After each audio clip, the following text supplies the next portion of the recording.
2 दिन पहले जारी सिविल सर्विसेज के इम्तहानात के नताइज में बेहतर रैंक के हामिल तलबा के एजाज़ में वज़ीर सेहत हरीश राव ने हैदराबाद में वाक़ अपनी क़यामगाह पर नाश्ते की मेज़बानी की और उनको तहनीत पेश की।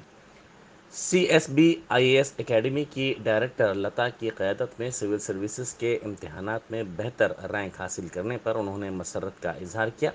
वज़ीर मौसूफ़ ने सिविल सर्विसेज इम्तहानात में बेहतर रैंक हासिल करने वाले तेलुगु तलबा पर फ़ख्र का इजहार किया और तमाम रैंक के हामिल तेलुगु तलबा को मुबारकबाद पेश की। लता खुद एक IAS ऑफिसर हैं। वज़ीर सेहत ने उम्मीद ज़ाहिर की कि मुस्तक़बिल में इस एकेडमी से मज़ीद तलबा कामयाब होंगे। नाश्ते की मेज़बानी और उनको तहनीत पेश करने पर बेहतर रैंक के हामिल तमाम तलबा ने वज़ीर सेहत से इजहार तशक्कुर किया।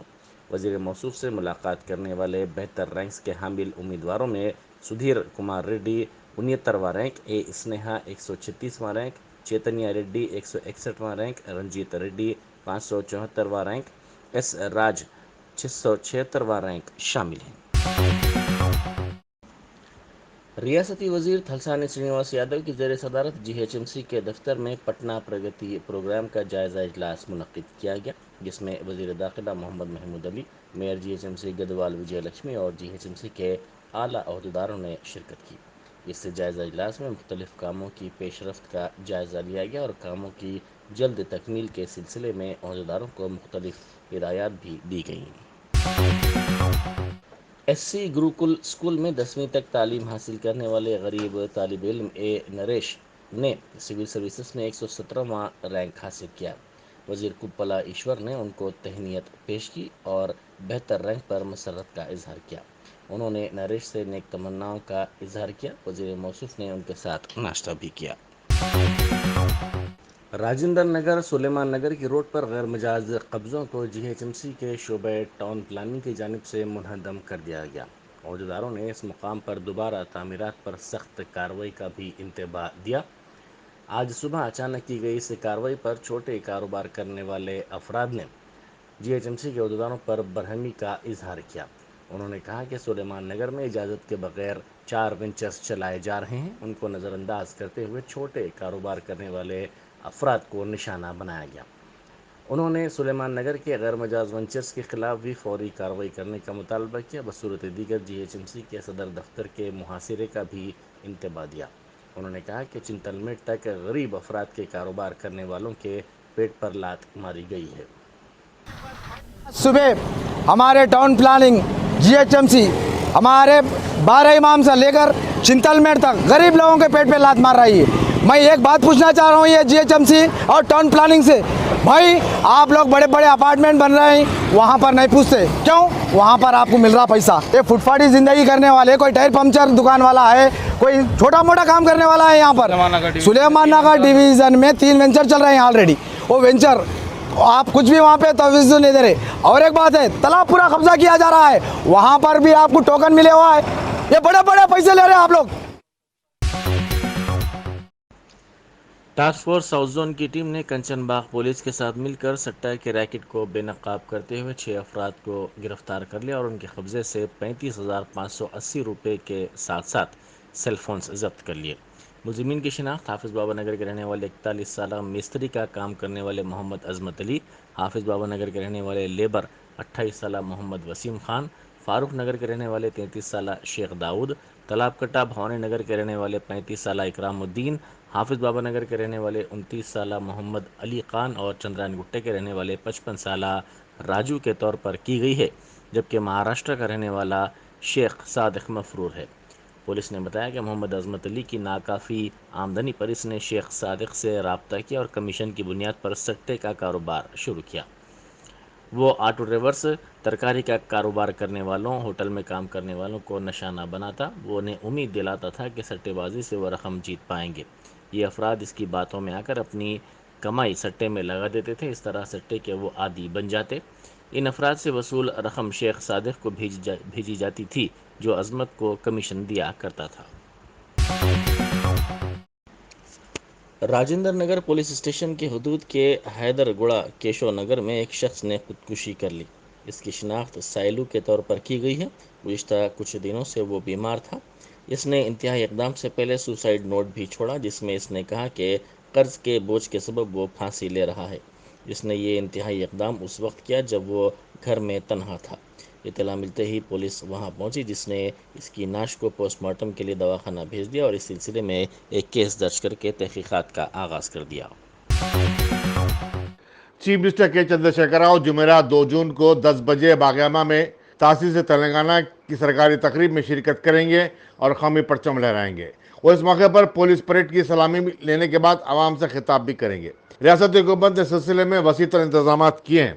चीफ मिनिस्टर कबल बागयामा के रूबरू शहीदान तेलंगाना की यादगार पर फूल भी चढ़ाएंगे। 8वीं तासीस तेलंगाना के सिलसिले में बागयामा में जुमेरात 2 जून को मुनक़िद होने वाली सरकारी तकरीब के पेश नज़र सिटी ट्रैफिक पुलिस ने बागयामा के अतराफ अकनाफ सुबह 7:30 तक 11 बजे दिन ट्रैफिक तहदीदात का ऐलान किया है। टीआरएस के रुकन असम्बली प्रकाश गौड़ ने बेगम फंक्शन हॉल शमशाबाद में मेगा जॉब मेले का इफ्तिताह किया। 30 से ज़ायद कौमी और बैनुल अक़वामी कंपनियों ने इसमें हिस्सा लिया और ज़्यादा 500 बेरोजगार नौजवानों को मुलाजमतों के लेटर्स जारी किए। NRI इफ्तिखार शरीफ ने खैर मकदम किया। इस मौके पर शमशाबाद की म्यूनसिपल चेयरमैन के सुषमा महिंदर, काउंसलर्स और दूसरे कायदीन भी मौजूद थे। June 1st మనం బేగం ఫంక్షన్ హాల్ అందరు జమ అయినాము. మెగా జాబ్ మేళా అని ఇవాళ వేర్ ఒక 55 companies including MNCs and major companies like Amazon, HDFC Bank and many other companies and they're all here. ఒకటే మిషన్ మేము కమిట్మెంట్ వాళ్ళతోటి తీసుకున్నాం 500 జాబ్ ఆఫర్స్ ఇవ్వాలని. సో ఇప్పుడే మన ప్రకాష్ గౌడ్ గారు MLA he has given almost ఒక 10-15 జాబ్ లెటర్స్ ఆయన చేతితోటి ఆయన ఇచ్చారు. ఇంకా నేను 2 o'clock వరకు ఇక్కడనే ఉన్నాను. వేరే జాబ్ లెటర్స్ వేరే కంపెనీస్ కూడా జాబ్ లెటర్స్ ఆఫర్ ఇచ్చి ఒక 300 to 500 అప్లికెంట్స్కి ఇవాళ హైర్ చేస్తున్నాము అనమాట. ఇప్పటి వరకు ప్రీవియస్ ఇక్కడనే మనం చేసినప్పుడు ఒక 300 మెంబర్స్కి జాబ్ వచ్చేది. ఇప్పుడు 500 కమిట్మెంట్ ఉన్నది వాళ్ళది. ఒక్కొక్క కంపెనీ ఒక 3 jobs 4 jobs అయితే 500 కంపెనీస్లో విల్ హ్యావ్ 500. ఇప్పటి వరకు ఒక 15 to 20 jobs have already been given. ఇంకా ఇంటర్వ్యూస్ నడుస్తున్నాయి. 2 o'clock వరకు ఇంటర్వ్యూస్ ఉంటాయి. సో ఆల్మోస్ట్ 500 టార్గెట్ ఉన్నది ఇవాళ మనకు. And the jobs are anywhere from SSC pass to engineering, civil engineering, mechanical engineering, in financial areas, banking sector and many other సెక్టర్స్లో, travel సెక్టర్స్లో, real estate సెక్టర్స్లో jobs ఉన్నాయి. So అదేవిధంగా మనకు sub companies next time target చేస్తున్నాము. మనం government of India Indian railways నుంచి కూడా we are targeting to get jobs in here. వాళ్ళ ప్రైవేట్ జాబ్స్ ఉంటాయో డైరెక్ట్ గవర్నమెంట్ హైర్ చేయాలి అంటే పెద్ద ప్రాసెస్ ఉంటుంది. సో అందుకొరకే companies in Delhi they are telling us that they will allow us to hire people from here. So అది కూడా మేము టార్గెట్ చేస్తున్నాం నెక్స్ట్ జాబ్ మేళాలో. సో ఇవాళ వచ్చిన క్యాండిడేట్స్లో 500 పీపుల్కి జాబ్ దొరుకుతుంది. ఇప్పుడు మినిమం శాలరీ 15,000 నుంచి 40,000 వరకు ఉన్నది. 15,000 ఎవరికి ఉన్నారు, టాటా స్కై వాళ్ళు ఉన్నారు, వాళ్ళ క్లోజ్ టు 15,000. తర్వాత మన డెలివరీ జాబ్స్ ఉన్నాయి, జొమాటో, ఇంకేమేమి ఉన్నాయి, 3-4 కంపెనీస్ ఇట్లాంటి డెలివరీ కంపెనీస్, వాళ్ళ యావరేజ్ ఒక 20,000 ఉంటుంది వాళ్ళ జాబ్స్. సో ఎక్స్పెన్సెస్ పెయిడ్ అని some companies they even providing motor cycles also. లేకుంటే వాళ్ళు పెట్రోల్ అలవెన్స్, ట్రాన్స్పోర్టేషన్ అలవెన్స్ ఇచ్చి కూడా 15,000 to 20,000 శాలరీ ఉంటుంది వాళ్ళు. Telangana state public service commission ने ग्रुप 1 की जायदादों पर भर्ती के लिए दरखास्तों को दाखिल करने की आखिरी तारीख में 4 जून तक तौसीह कर दी है। कई उम्मीदवारों ने ऑनलाइन दरखास्तें दाखिल करने में दुश्वारियों की शिकायत की थी। कमीशन को ग्रुप 1 की जायदादों के लिए मंगल तक 3,48,095 दरखास्तें वसूल हुई हैं।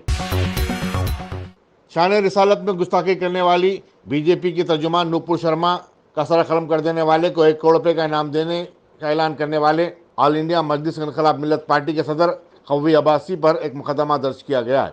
पुलिस ने बताया कि उन्होंने कबलजी वसीम रजवी के बारे में भी ऐसा ही ऐलान किया था और नूपुर शर्मा के लिए भी ऐसा इनाम देने की बात की थी। वाज़ेह के सिटी पुलिस ने नूपुर शर्मा के खिलाफ एक मुकदमा पहले ही दर्ज कर चुकी है।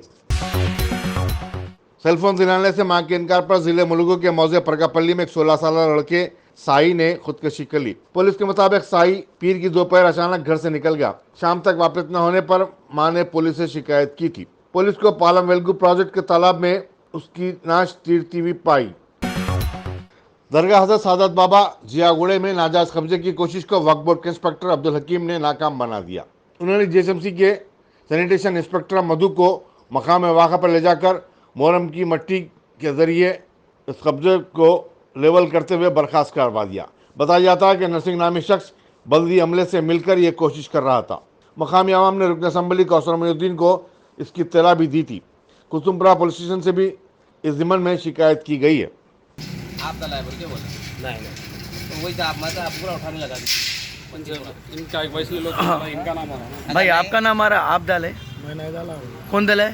सुबह से 2 गाड़ी तो नरसिंह भाई पूछे थे मेरे को लेवलिंग करने के लिए डाला था। अभी पूछ के दला वो भी पूछ के डाला सो है। किससे आपको पूछे? मेरे पूछे सो है 3 दिन पहले पूछे सो है। ये गंदगी बहुत थी यहाँ पे, इसलिए लेवलिंग तब करने ये ऑफिशियल परमिशन दिए आप या अनऑफिशियल दिए? खाली ऐसा दबानी दे दी? मैं बोले कचरे के लिए साफ करने के लिए मैं भी तैयार हूँ, साफ दे तुम बोल के बोले। उसके बाद में क्या है नहीं, अभी आप बोले भी कि डीसी से भी, डीसी को भी नॉलेज में है बात। कर दिया साफ 4 दिन पहले मैं इंटीमेशन कर दिया। वहीं ये पॉइंट एलिमिनेट करने का है। अभी ये इतना रिस्क होता बोला तो मेरे मालूम ही तो नहीं था। आपका पोस्ट क्या है अभी इसमें जीएचएमसी में?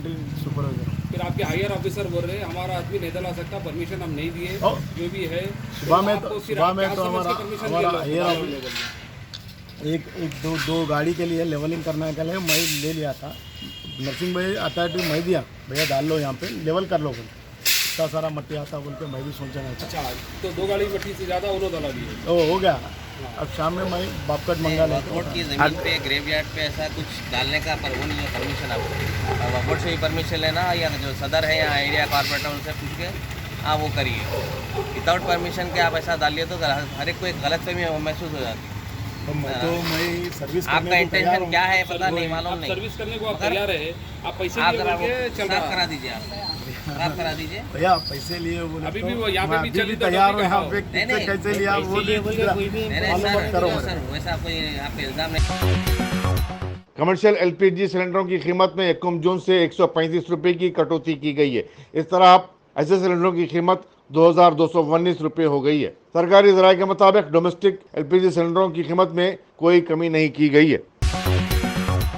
बीजेपी की ज़ेर क़यादत मरकजी हुकूमत को मिलावटशुदा करार देते हुए मगरबी बंगाल की चीफ मिनिस्टर ममता बनर्जी ने मुल्क की अबतर मईशत के लिए उसे जिम्मेदार ठहराया। उन्होंने कहा कि मरकज़ की बद इंतज़ामी की वजह से मुल्क को गेहूँ की सप्लाई का मसला दरपेश हो चुका है। मरकज़ रियासतों को गेहूँ सरबराह नहीं कर रहा है। मुल्क में गेहूँ की किल्लत पाई जाती है। ज़िले बंकुरा में टीएमसी के कारकुनों से खिताब करते हुए चीफ मिनिस्टर ने नोटबंदी के लिए मरकज़ पर शदीद तनकीद की और मगरबी बंगाल को अदाशुदा रकम फिलफौर अदा करने का मुतालबा किया। उत्तर प्रदेश के आजमगढ़ और रामपुर लोकसभा की नशिस्तों के लिए 23 जून को होने वाले ज़िमनी इंतखाबात रियासत में विखार का मसला बन चुके हैं। असम्बली इंतखाबात के चंद महीनों के बाद होने वाले इस चुनाव को लेकर उत्तर प्रदेश में सियासी माहौल गर्मा गया है। ये दोनों हल्के समाजवादी पार्टी के गढ़ समझे जाते हैं। आजमगढ़ से समाजवादी पार्टी के सदर अखिलेश यादव मुंतखब हुए थे, तो दूसरी तरफ रामपुर की नुमाइंदगी सीनियर लीडर आजम खान करते थे। बीजेपी इस चुनाव में अपनी पूरी ताकत झोंकने की ख्वाह है और चाहती है कि 2024 के आम इंतखाबात से कबल इन नशिस्तों पर कब्जा करते हुए अपनी ताकत का मुजाहरा किया जाए। दोनों जमातों ने अपने उम्मीदवारों के नामों का अभी तक ऐलान नहीं किया है, लेकिन मुबारकपुर के 2 मरतबा रुकन असम्बली रहने वाले शाह आलम गुड्डू जमाली समाजवादी पार्टी से इस नशिस्त पर मुकाबला कर सकते हैं। इस हल्के में मुस्लिम वोट बैंक पर उनका काफ़ी कब्जा है। हालिया असम्बली चुनाव में गुड्डू जमाली ने मजलिस के टिकट पर मुकाबला किया था, लेकिन वो चुनाव हार गए। चुनाव हारने के बाद उन्होंने फौरी बहुजन समाजवादी पार्टी में शमूलियत इख्तियार कर ली थी। रामपुर में आजम खान अपने ख़ानदान के किसी रुकन को उम्मीदवार बनाना चाहते हैं ताकि इस हल्के में उनका दबदबा बरकरार रहे। इंडोनेशिया के दारुल-हुकूमत जकार्ता में खेले जा रहे मर्दों के एशियन कप हॉकी मुकाबलों में हिंदुस्तान ने जापान को हराकर ब्रॉन्ज मेडल हासिल कर लिया है। हिंदुस्तानी खिलाड़ी राजकुमार पाल ने अपने खेल का बेहतरीन मुजाहरा किया और इस तरह हिंदुस्तानी टीम को कामयाबी से हमकिनार किया।